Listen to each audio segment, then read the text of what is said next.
오늘 특별히 2020년 우리 맥주감사 주일을 맞이하면서 그럼에도 불구하고 주께 감사하나이다 이 신앙 고백을 하면서 지난 한 주간 제 마음 가운데 이 욥의 고난이라고 하는 부분이 잠깐 떠올랐어요. 그래서 오늘 맥주감사절이니까 그 부분을 잠깐 제가 말씀한 곳을 읽어드리고 그리고 영적 병법 말씀을 이어가도록 하겠습니다. 욥기 1장 13절에서 22절 말씀을 제가 현대어 성경으로 읽어드리겠습니다. 여러분들은 눈으로 스크린을 따라서 눈으로 읽어주시면 되겠습니다. 욥의 상황이었습니다. 한 종이 욥에게 달려와서 말하였다. 우리는 서로 밭을 갈고 있었고 나귀는 주변 목초지에서 풀을 뜯어먹고 있었습니다. 그런데 갑자기 스바 사람들이 우리를 기습하여 소와 나귀를 다 빼앗아가고 종들을 죽였습니다. 그 말이 미처 끝나기도 전에 또 한 종이 와서 말하였다. 하나님의 불이 하늘에서 내려와 양떼와 종들을 모조리 태워 죽였습니다. 그 말이 미처 끝나기도 전에 또 한 종이 와서 말하였다. 갈대아 사람들이 갑자기 우리를 기습하여 종들을 죽이고 낙타를 모조리 끌어갔습니다. 그의 말이 미처 끝나기도 전에 또 다른 한 종이 와서 말하였다. 주인의 자녀들이 맏아들의 집에서 식사를 같이 하며 포도주를 마시고 있었는데 갑자기 사막에서 태풍이 불어와 집 내 모퉁이가 무너져 내려 그들이 다 죽고 말았습니다. 그래서 나만 이렇게 간신히 살아나와 주인께 보고하러 왔습니다. 그러자 욥은 일어나 자기 옷을 찢고 머리털을 밀고 땅에 엎드려 여호와께 경배하며 이렇게 말하였다. 내가 태어날 때에 아무것도 가져온 것이 없었으니 죽을 때에도 아무것도 가져가지 못하리라. 주신 자도 여호와시요 가져가신 자도 여호와시니 여호와의 이름이 찬양을 받으시기를 원하노라. 이 모든 일을 당하고도 욥은 범죄하거나 하나님을 원망하지 않았다. 코로나로 인해서 힘들고 어려운 상황에 맞이하는 맥주감사절입니다.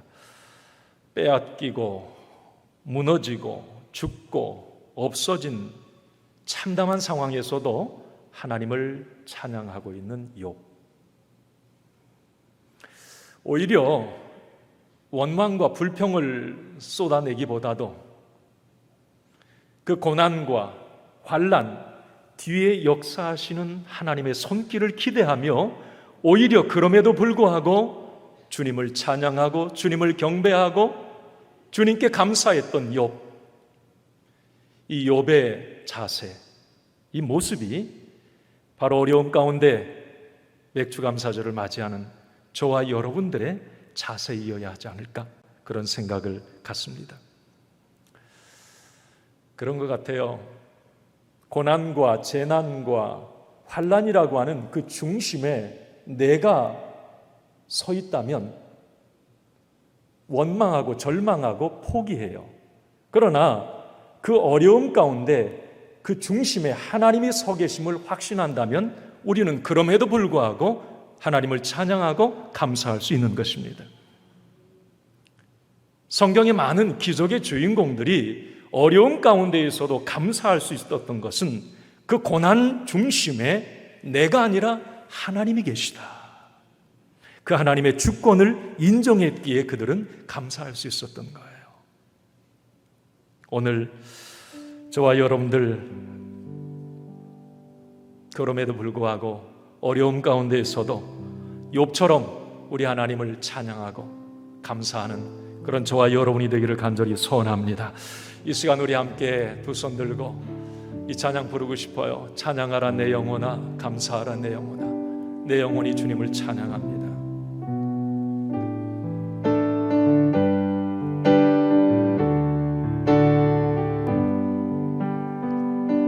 찬양하라 내 영혼아, 찬양하라 내 영혼아. 내 속에 있는 것들아 다 찬양하라. 감사하라 내 영혼아, 감사하라 내 영혼아, 감사하라 내 영혼아. 내 속에 있는 것들아 다 감사하라.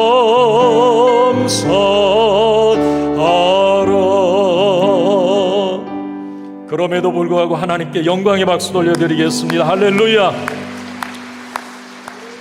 감사를 통해서 여러분들의 삶에 하나님의 기적의 역사가 일어나기를 바랍니다. 오늘 영적 병법 말씀 이어갑니다. 의의 호심경 두 번째 말씀입니다. 우리가 지난 시간에 의의 호심경, 영적 심장과도 같다고 말씀을 드렸습니다. 그래서 우리는 의의 흉배, 이 호심경을 가슴팍에 붙여야 된다. 사도 바울은 우리에게 권면을 했습니다. 자, 지난 시간 우리 잠깐 말씀을 좀 복습하고 오늘 이어가겠는데, 여러분 성경에서 하나님의 의, 자, 의를 말할 때 세 가지를 말한다 말씀드렸어요. 여러분 이제 의인, 성경에서 어떤 의를 이렇게 말하면 이 세 가지를 꼭 떠올리셔야 돼요. 이게 성경에서 말하는 의니까. 자, 먼저 첫 번째가 율법적인 의예요. 한번 따라합시다. 율법적 의. 이것은 내가 하나님의 말씀, 율법을 잘 지켜서 의롭게 될 수 있다, 그렇게 생각하는 거예요.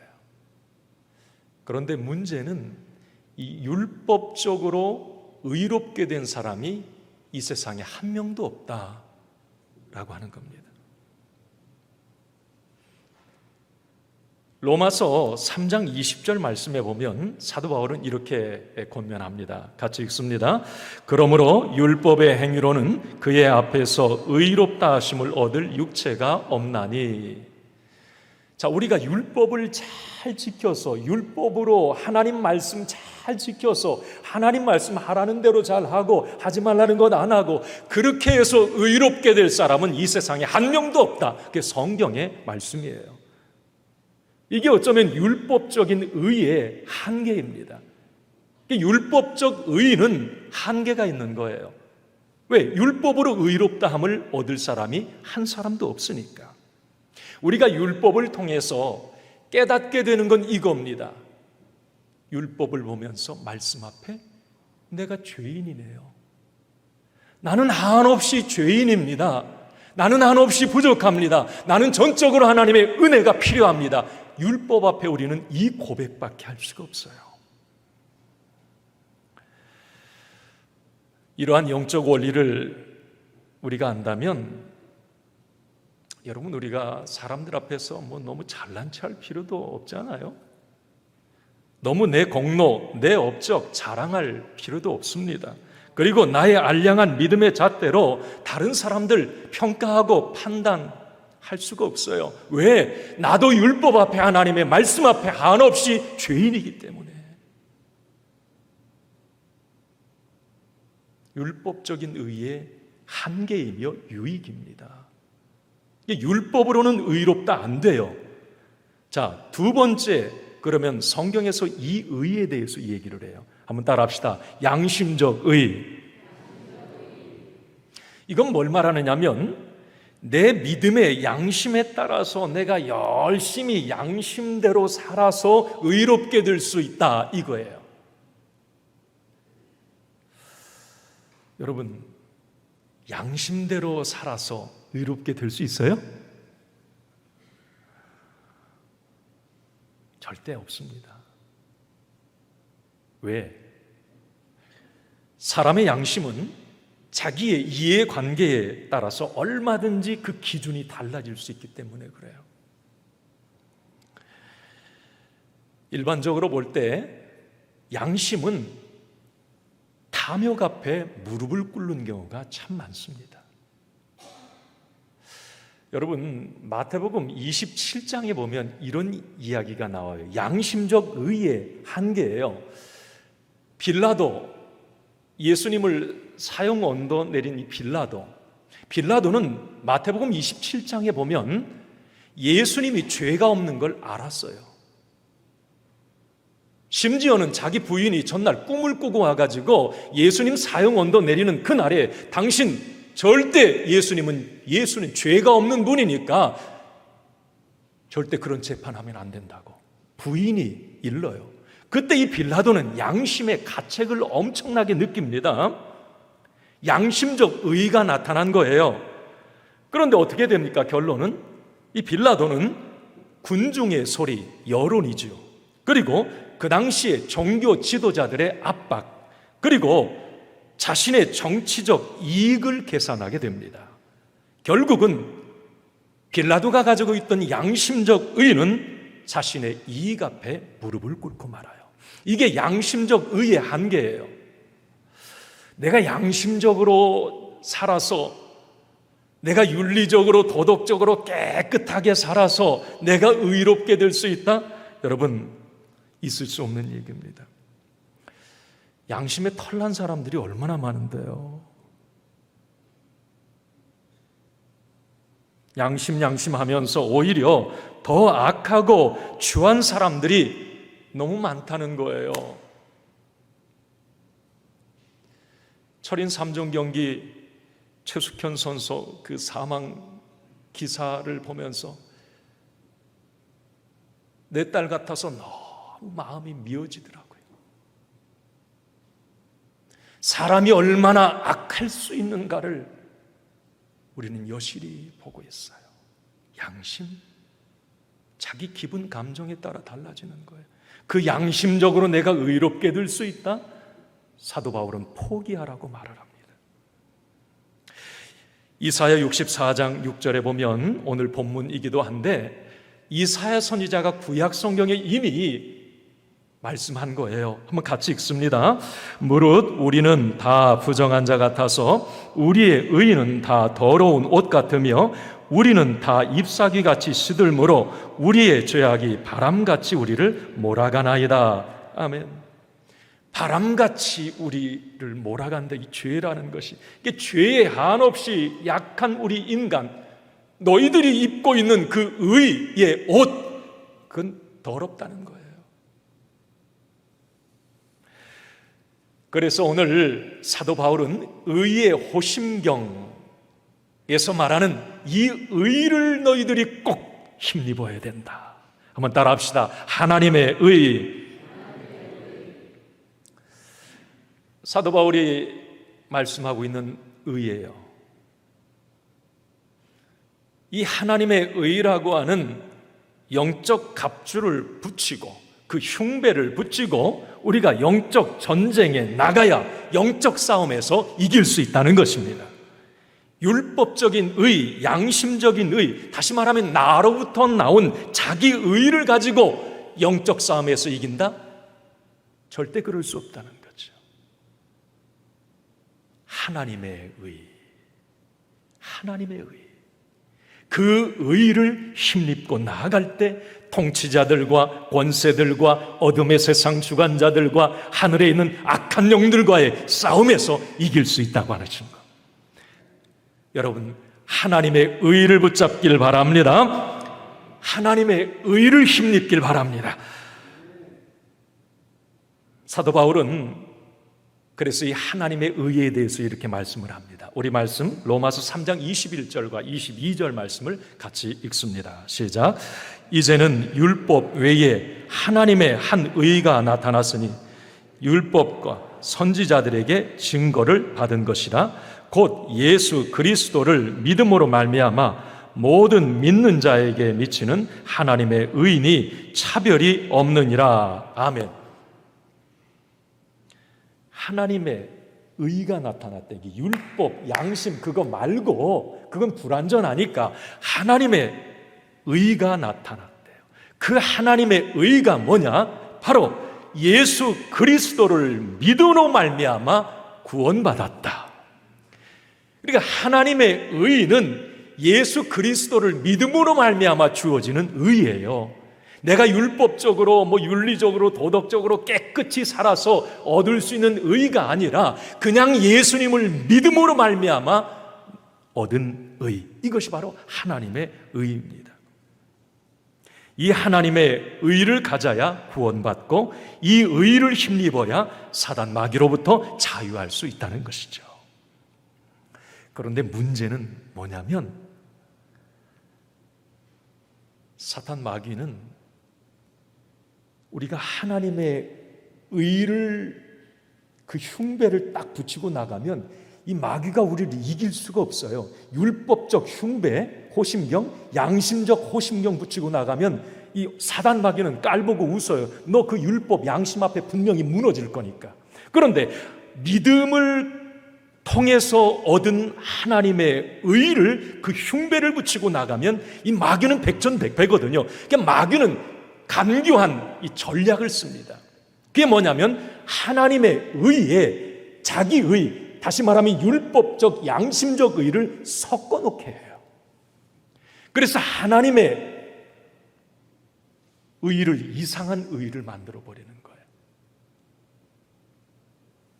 여러분, 하나님의 의라고 하는 것에 자기 의에 물을 타버리면 하나님의 의는 가짜가 돼버려요. 짝퉁이 돼버려요. 이게 마귀의 관계예요.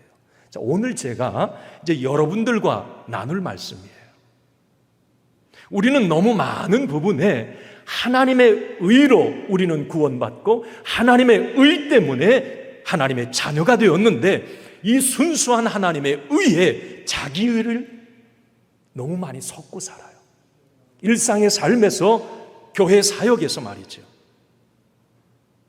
하나님의 의에서 자기 의를 빼내야 되는데, 자, 어떤 부분에 우리는 하나님의 의에 자기 의를 섞는가?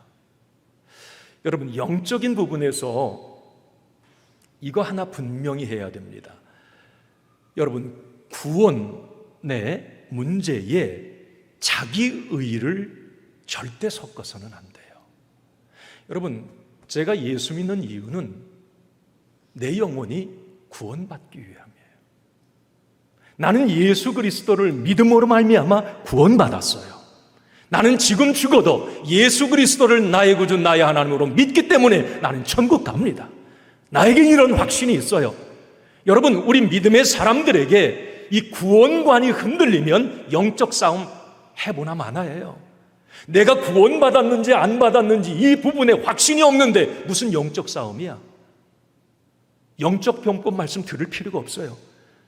내가 하나님의 자녀로 나는 구원받았다. 이 구원의 확신, 그래서 우리 그리스도인들에게는 너무 중요한 것인데 이 구원관이 너무 많이 흔들리고 있어요. 왜? 그 구원관에 하나님의 의로 구원받는다고 하는 그 구원관에 자기 의를 섞어버리기 때문에 그래요. 여러분 기억하십시오. 구원의 문제에 있어서 내 노력, 내 공로, 내 의지 여기 0.1%도 섞일 수가 없습니다. 나의 구원은 오직 예수 그리스도를 믿음으로 말미암아 얻게 되는 것입니다. 여러분 로마서 10장 9절 10절 말씀을 한번 같이 읽습니다. 시작. 내가 만일 내 입으로 예수를 주로 시인하며 또 하나님께서 그를 죽은 자 가운데서 살리신 것을 내 마음에 믿으면 구원을 받으리라. 사람이 마음으로 믿어 의에 이르고 입으로 시인하여 구원에 이르느니라. 아멘. 여러분 무엇으로 구원받았어요? 무엇으로 구원받으셨어요? 예수 그리스도를 믿음으로 말미암아. 예수 그리스도가 나의 주 되심을 내 마음에 믿으면 구원을 받으리라 그랬어요. 내가 착한 일을 하면, 내가 죄와 어떤 허물이 윤리적으로 도덕적으로 깨끗하면 내가 구원을 받으리라. No. 예수 그리스도께서 나의 구주, 나의 하나님이 되심을 내 마음에 믿으면, 그리고 입으로 시인하면 구원을 받으리라. 이게 성경적 구원관이에요. 이 부분에 흔들림이 있어서는 안 됩니다. 제가 스크랩 해놓은 이 신문 기사 가운데 제목이 그거예요. 서구 개신교인 종교개혁 정신에서 멀어지고 있다, 이 내용이었는데, 그 안에 기사 내용은 이런 거였습니다. 지금 미국이나 서유럽, 다시 말하면 종교개혁의 발상지 독일, 영국, 그 사람들의 이 신앙관을 설문조사했어요. 질문은 이거였습니다. 오직 믿음으로 구원받는다고 하는 것을 믿습니까? 이 질문이었어요. 오직 믿음으로 구원받는다. 자, 그런데 미국 사람의 46%가 예, 그랬고, 그러면 나머지 54%는 아니라는 거예요. 그럼 무엇으로 구원받는가? 서유럽과 같은 경우는 더 심각합니다. 29%가 예, 그랬고요. 나머지는 아니라고 그랬어요. 오직 믿음으로 구원받는다? 아니라는 거예요. 그럼 무엇으로 구원받는다는 거냐? 이렇게 물으니까 그 사람들의 얘기였어요. 종교개혁 당시에 로마 천주교에서 말했던 율법 준수, 선행을 함께해야 구원받는다, 이렇게 말을 합니다. 여러분, 우리 믿음의 사람들이 선한 사마리아인처럼 어떤 착한 일을 하고, 이거 참 중요해요. 그러나 분명히 기억하세요. 그건 구원받은 하나님의 백성들의 삶의 태도예요. 이 구원의 문제에 있어서는 나의 행위와 나의 의지, 나의 노력이, 이 구원이라고 하는 문제는 1%도 섞일 수가 없는 것입니다. 여러분, 로마 캐톨릭이 무엇이 문제였어요? 왜 루터가 종교개혁 왜 했지요? 왜 오직 믿음, 오직 은혜, 오직 성경, 오직 영광, 오직 예수 그리스도? 왜 오직 예수입니까? 왜 오직 믿음입니까? 그 당시에 로마 가톨릭은 의식과 제도, 인위적인 노력, 고행, 선행을 많이 해야 구원받는다. 심지어는 면죄부 만들어서 헌금 많이 해야 구원받는다, 이런 얘기했어요. 어쩌면 지금 천주교 교리에도 상당 부분 이게 많이 고스란히 담겨 있습니다. 마리아 숭배, 성체 숭배, 성상 숭배, 유골 숭배, 천사 숭배, 성화 숭배, 십자가 성호, 성수, 묵주 기도. 여러분, 우리가 확실히 알아야 될 게 있어요. 성경적 구원관에 자기 의의를 섞지 말아야 돼요. 나의 노력, 나의 의지, 내가 좀 깨끗하게 살아서, 아니에요. 구원의 문제에 자기 공로, 자기 노력, 자기 행위를 섞는 순간 우리는 구원받지 못하고 지옥 백성이 되는 거예요. 이게 마귀의 관계예요. 여러분, 이단의 경우 한번 예를 들어볼게요. 우리가 오직 믿음으로 구원받는다, 이거 분명한 성경적 구원관인데, 이단 같은 경우는 여기에 무언가를 첨가시킵니다. 무엇을요? 교주의 가르침과 또 그들의 교리를 따라야 구원받는다고 얘기를 합니다. 심지어 신천지는 뭐라고 합니까? 자기들의 공동체에 들어와야 구원받는다. 그래서 14만 4천 12지파 안에 들어와야 당신 구원받아, 그거예요. 여러분, 오직 믿음으로 내가 하나님 앞에 의롭게 되고 그 하나님의 의를 힘입었기 때문에 내가 구원받은 것인데, 무언가를 해야 구원받는, 이건 잘못된 겁니다. 여러분, 박옥수 이 구원파 같은 경우 여러분 그 들어보셨잖아요. 당신 구원받으셨습니까? 뜨끔해가지고, 예? 아니 우리 시온 찬양대 구원 받으셨습니까? 마스크를 해서 작게 들리는지. 여러분 구원 받으셨습니까? 자, 이단이 이렇게 물어봐요. 당신 구원 받으셨습니까? 박옥수 구원파. 그러면 순간에 그 얘기를 들으면서 뜨끔해가지고 내가 글쎄요. 눈만 크게 뜨고 그냥 쳐다봐요. 아니 여러분, 우리는 확실히 말해야 됩니다. 당신 구원 받았습니까? 네. 나는 예수 그리스도를 나의 구주 나의 하나님으로 믿음으로 말미암아 믿음으로 나는 구원 받았습니다. 확실히 말할 수 있어야 돼요. 그런데 많은 사람들이 그 순간 그 얘기를 들으며 당신 구원 받았습니까? 라고 질문을 받으면 어떤 생각을 하냐면 자기에게 초점을 맞춰요. 내가 나쁜 짓도 많이 하고 내 양심에 나는 부족한 게 너무 많은데 내가 구원받은 사람 맞는가? 율법적인 의, 양심적인 의에 초점을 맞춰요. 여러분, 여기서는 우리는 한없이 부족함을 느낄 수밖에 없어요. 구원의 문제에는 율법적인 의, 양심적인 의는 끼어들 수가 없습니다. 구원은 오직 예수 그리스도를 주로 시인하고 그 예수님을 나의 구주, 나의 하나님으로 믿음으로 얻는 것이에요.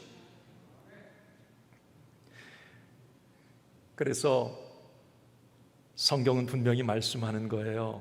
여러분 오늘 본문 로마서 오늘 4절 한번 같이 읽어봅시다. 오늘 본문 같이 읽습니다. 시작.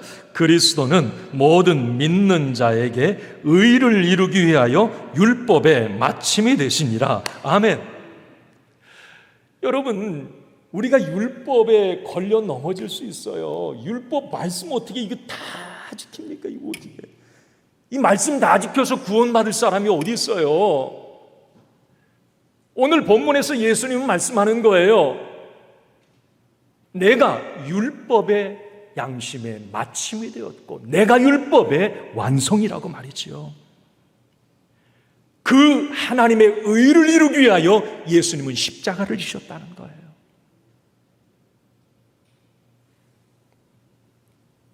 여러분, 우리는 이제 착각하지 말아야 돼요. 내가 무엇을 잘해야, 내가 쌓은 공로가 많아야, 내가 착한 일을 많이 해야 구원받는다. 이건 아니에요. 구원은 오직 믿음으로 받는 것이에요. 가끔 이런 이야기를 듣기도 해요. 우리 기독교인들 가운데, 그리스도인들 가운데 이 행위 구원론자들 얘기를 해요. 우리 그리스도인들이 빛과 소금의 삶, 선한 사마리아인의 삶 분명히 살아야 됩니다. 살아야 돼요. 그런데 그 삶의 부분은 내가 예수 그리스도를 나의 구주 나의 하나님으로 인격적으로 만난 사람은 삶에서 자연스럽게 빛과 소금의 삶, 선한 사마리아인의 삶의 모습이 나와요. 내가 인격적으로 예수님을 만나지 못했으니까 그런 삶이 나오질 않는 거예요. 삶의 부분에 초점을 맞추면 이 구원이라고 하는 것은 진보 신학자들, 사회운동하는 목회자들, 일부 성도들이 이것도 좀 해야 구원받지 않습니까? 아니죠. 그건 성경적인 구원관이 아니에요. 그런 생각 해봤어요. 만약에 행위에 어떤 초점을 맞춘다면, 만약에 이런 룰이 있으면 어떡할까? 40일 금식 기도해야 구원받느니라. 한 끼만 굶어도 눈이 그냥 흐려지는 분들이 있는데 구원 못 받겠네요. 10억 헌금해야 구원받느니라. 가난한 사람은 구원 못 받겠네요. 예전에 제가 어렸을 때 그런 얘기도 들었어요. 방언해야 구원받는다. 우와, 그때는 그게 진짜인 줄 알았어요. 그래서 하려고 방언은 은사예요, 은사. 기프트, 선물이에요. 선물은 줄 수도 있고 안 줄 수도 있어요. 방언해야 구원받. 어디 그런 얘기가 있어요? 제가 예전에 경상도에서 목회할 때 어떤 교단이 그래요. 감리교단에는 구원이 없다. 하나님이 판단하실 때 지들 교단에 구원이 없을 수도 있어요. 여러분, 무언가 성경의 구원관에 벗어난 부분을 우리는 너무 많이 어떤 부분에서는 섞어버리는 거예요. 이 구원관이 희미해지는 거예요. 이게 마귀의 관계예요. 구원관이 무너지면 결국 영적 사망에 이르는 거예요. 그래서 여러분, 오늘 저와 여러분들이 다시 한번 확신해야 될 것은 우리는 오직 예수 그리스도를 믿음으로 말미암아 나는 구원받았다라고 하는 것이에요. 여러분이 구원의 문제에 다른 영적 MSG 섞지 마세요. 왜 거기에 다른 것이 섞입니까? 영적으로 해로워요. 로마서 1장 17절 말씀에 이런 말씀 우리 같이 있습니다. 시작. 복음에는 하나님의 의가 나타나서 믿음으로 믿음에 이르게 하나니 기록된 바 오직 의인은 믿음으로 말미암아 살리라 함과 같으니라. 아멘. 자, 오직 의인은 무엇으로 살아요? 믿음으로 살아요. 믿음으로.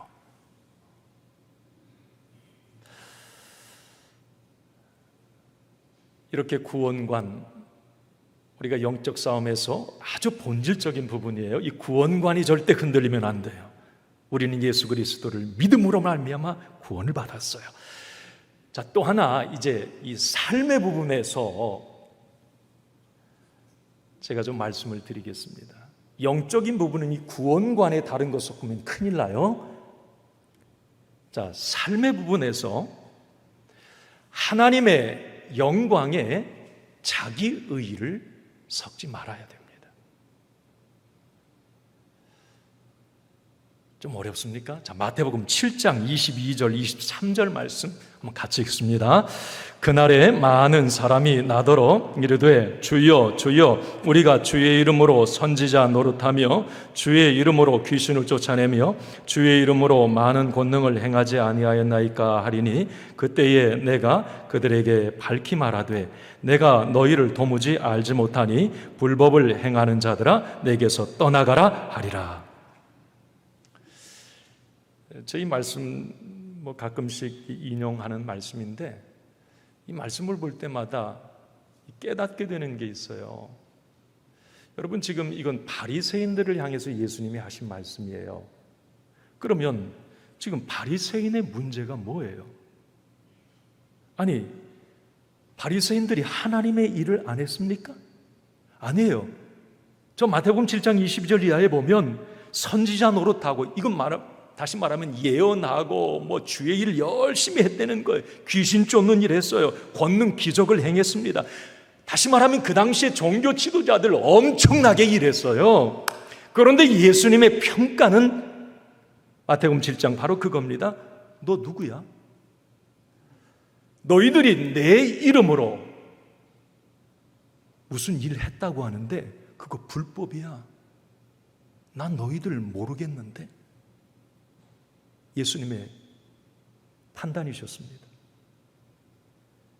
그 당시 바리새인들은 그랬어요. 주의 이름으로 내가 선지자 노릇하고 주의 이름으로 이 일하고 내 주님의 이름으로 이 일하는 거예요. 그런데 예수님은 그게 아니라는 거예요. 나는 너 모르겠다는 거예요. 아니, 그렇게 열심히 했는데 뭐가 문제입니까? 여기서 문제의 핵심은 그거예요. 그 당시에 바리새인들과 종교 지도자들은 하나님의 영광을 가로채버렸습니다. 하나님만이 받으셔야 될 영광을 자신들이 받았고 하나님의 영광에 자기의 자기 공로를 적당히 섞어버렸습니다. 그래서 하나님의 영광에 흠집을 내버렸어요. 하나님이 기뻐 받으셔야 될 영광을 자기가 받아버렸습니다. 그러니까 너는 주의 일한 게 너를 위한 거지 나를 위해 한 게 아니라는 거죠. 그게 불법이라는 거예요. 나 너 모른다는 거예요. 자, 여러분, 우리는 삶에서 그리고 주의 일을 하면서 이렇게 과거 바리새인들이 범했던 잘못을 너무 쉽게 반복하는 경향이 있어요. 다시 말하면 내가 하나님의 영광을 가로채고 하나님의 영광에 나의 의를 적당히 섞어버리는 겁니다. 자, 일상에서 우리 하나님은 저와 여러분들에게 이런 삶을 주문하셨어요. 고린도전서 10장 31절 말씀이에요. 같이 한번 읽습니다. 그런즉 너희가 먹든지 마시든지 무엇을 하든지 다 하나님의 영광을 위하여 하라. 먹든지 마시든지 무엇을 하든지 이걸 일상의 삶이에요. 이 일상의 삶을 너희들이 살아갈 때 하나님의 영광을 위해서 하라. 이게 하나님의 의로 구원받은 사람들의 자세이어야 한다는 거예요. 일상의 삶에서 하나님의 영광을 돌려드리는 것. 그런데 우리는 실제적으로 일상에서 하나님을 욕되게 하는 경우가 너무 많아요. 사도 바울이 로마서 1장 28절 이하에 지적하고 있어요. 하나님을 마음에 두기를 싫어할 때 21가지의 죄악상들이 나타나는데 불의, 추악, 탐욕, 악의, 시기, 살인, 분쟁, 사기, 악독, 수군거림, 비방, 능욕, 교만, 배신 등과 같은 일들이에요. 이게 자기의 욕심에서 나온 것인데 이것은 하나님의 영광을 가리는 일들이라는 거죠. 이런 일들이 우리 사회 속에서 우리의 일상에서 너무 많이 보여지는 부분들이에요. 여러분, 정치권을 보면서 어떻습니까? 요즘에 세대결하는 모습, 또 이익과 인기에 따라서 움직이는 모습, 국가 근간을 흔드는 정책들, 뭔가 이 중심을 잡지 못하는 그런 모습들 이렇게 많이 봅니다. 잘하는 부분은 잘하기에 칭찬하고 격려해야 되고요. 또 잘못된 부분은 잘못됐다 얘기할 수 있어야 되는 거죠. 제가 이번 주에 여러분 메시지 받으셨는지 모르겠는데 차별금지법에 관한 문제, 이건 하나님의 영광을 가리는 일들이에요. 여러분, 누구를 차별합니까? 여러분, 차별금지법 통과됐으면 좋겠어요. 저는 단 거기에서 동성애라고 하는 이 부분만 좀 삭제해 준다면. 지금 국가인권위원회에서 이미 이 동성애자들은 보호를 받고 있어요. 퀴어 축제를 하든지 뭘 하든지 다 보호를 받고 있어요. 그런데 이번 차별금지법에는 법으로 만약에 그 동성애자들에 대해서 뭔가 지적을 하거나 예를 들어서 강단에서 그건 죄라고 말할 수도 있는 거 아닙니까? 잘못됐다고 말을 하면 부모가 동성애에 빠진 자녀 너 그거 하지 마, 부모 형사 고발될 수 있어요. 이런 법적 장치를 만들겠다는데 이건 소수를 위한 다수를 역차별하는 거예요. 차별하지 말아야죠. 사랑해야죠. 그러나 분명히 잘못된 것은 잘못된 거예요. 어제 여러분 뉴스에 작년 한 해 이 에이즈, 후천성 면역결핍증이라 그러죠. 에이즈 감염자가 1222명이에요. 공적 뉴스에서 다 나온 얘기합니까? 거기에서 63.7%가 20, 30대 젊은이에요. 이 에이즈 63.7%가. 그런데 문제는 뭐냐면 그 중에서 53.8%, 54% 가까이가 동성 간의 접촉, 성접촉 때문에 에이즈 걸린 거예요. 지금 여러분, 우리 사회에 이런 세상, 이 사회 속에서 우리가 살아가요. 하나님의 영광에 흠집을 내요. 하나님의 말씀에 어떤 상처난, 하나님의 영광을 가리는 이런 일들이 곳곳에 있다는 거죠.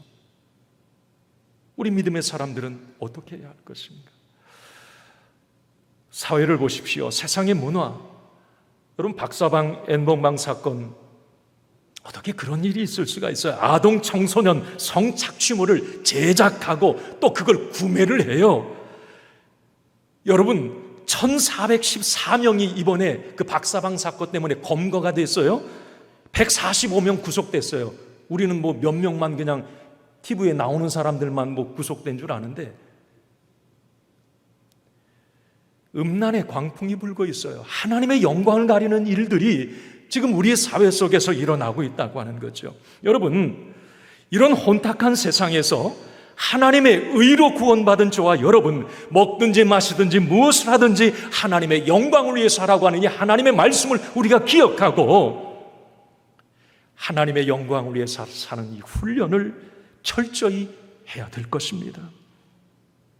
하나님께 영광 돌리는 삶만이 복된 삶이요, 행복한 삶이요, 풍성한 삶이라고 하는 것을 우리는 기억해야 할 것입니다. 하나님의 영광을 가로채고 도전한 아담과 하와 최초의 사회는 단절과 불행, 고통이 찾아왔다는 것도 우리는 잊지 말아야 됩니다. 자, 우리는 이제 일상의 삶에서 자기의 때문에 하나님의 영광의 흠집을 내는 일들이 있어서는 안 될 것입니다. 이제 마지막으로 여러분, 하나님의 영광에 자기 의를 섞어 버리는 일 가운데 하나가 우리 교회 사역 가운데, 교회 일 가운데 이런 일들이 많이 있어요. 자, 어떤 부분일까요? 고린도전서 6장 20절 말씀 한번 같이 읽습니다. 시작. 너희는 값으로 산 것이 되었으니 그런즉 너희 몸으로 하나님께 영광을 돌리라. 여러분, 질문 드려볼게요. 여기 이제 우리 시온 찬양대도 계시고 여기 다 우리 이제 장로님들, 우리 직분자들, 또 이 사역하시는 분들 계시잖아요. 여러분, 주일을 하면서 어떤 마음으로 하십니까? 그 초점이 하나님께 맞춰져 있습니까? 아니면 나에게 맞춰져 있습니까? 우리는 이 버릇처럼 하나님의 영광을 위해서 합니다. 하나님을 위해서, 하나님께 초점을 맞추고 하나님을 의식하고 내가 이 일을 합니다. 그렇게 말은 해요. 그러나 현대 많은 그리스도인들의 아픔이 뭐냐면 그렇지 못하다는 거예요. 자기 의를 위해서, 하나님의 영광에, 하나님의 일에 자기가 확 섞여 버렸어요. 여러분, 신학자요 교수인 유호준 박사, 목사님이시기도 해요. 그분이 쓴 책을 제 지난주에 읽으면서 교회에게 하고픈 말, 한번 여러분 시간 되면 읽어보세요. 교회에게 하고픈 말, 귀에 쏙쏙 들어와요. 자, 그 일부를 제가 발췌해서 인용하자면, 현대 그리스도인들 하나님의 영광을 위해서, 하나님의 영광을 위해서 나 합니다. 그런데 실제적으로는 이런 모습, 뼈아픈 지적입니다. 제가 읽습니다. 현대 그리스도인들에게 교회는 세련된 영적 사교 클럽입니다. 같은 취향을 가진 사람들끼리 만납니다. 혹은 사업상 인연을 맺기도 합니다. 유교풍의 나이로 세대 간의 장벽을 세웁니다. 교회 직분상 위계 질서를 강조합니다. 오랜 관록이 붙은 교인들은 각종 교회 일에 재미를 붙입니다. 뜻이 있는 사람들은 긍휼 사역을 준비합니다. 청년들은 찬양 사역에서 즐거움을 찾습니다.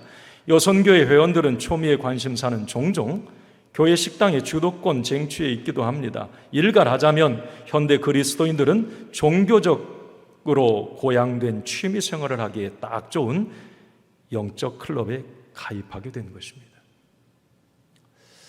참 마음이 아파요.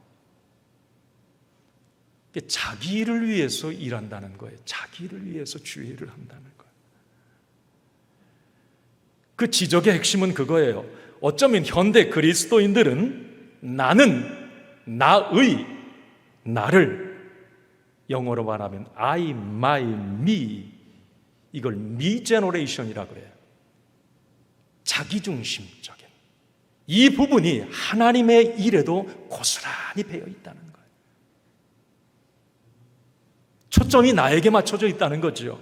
하나님께 영광이 돼야 되는데. 저의 신앙 고백이기도 합니다만은 다른 목사님들은 안 그러실 수도 있어요. 다를 수도 있어요. 그런데 저는 깨달은 바가 있어서 저의 신앙 고백을 말씀을 드리자면, 여러분 제 목양실에 들어와 보셨습니까? 저의 목양실에는 공로패나 감사패, 상장, 표창이 하나도 없습니다. 27년 목회하면서 뭐 하나 쓰면 상당히 많았을 거예요. 외부에서 받는 것이라면 그 자리에 가지를 않았고, 내부에서 교회 건축 2번 하고 개척했을 때 부흥하니 성도들이 공로패 만들어 주겠다고 전혀 하지 못하게 했습니다. 교만하다고 할까봐 외부에서 받는 자리에 안 가잖아요. 그럼 가지고 와요.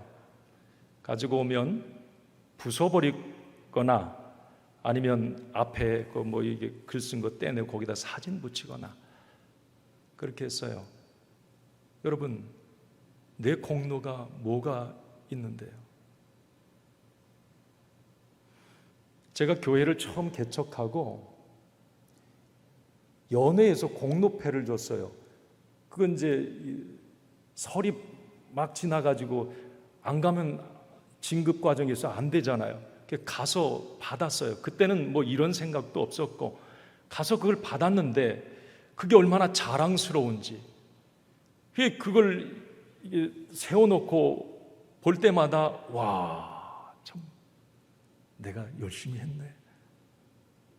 여러분, 교회 개척을 누가 하게 하신 건데요? 그때 제가 깨달았어요. 야, 저 패 저거 아니구나. 신앙이 다 다를 수 있어요. 저 같은 경우는 그랬습니다. 할 수 있게 하신 분, 되게 하신 분, 건강 주신 분, 기회 주신 분은 하나님이세요. 주의 일에서 말이에요. 무슨 주의 일하면서 내 공로, 내 상이 필요합니까? 왜 하나님께 영광, 하나님의 의에 나의 것을 꼭 섞어야만 하지요? 이제 말씀을 마칩니다.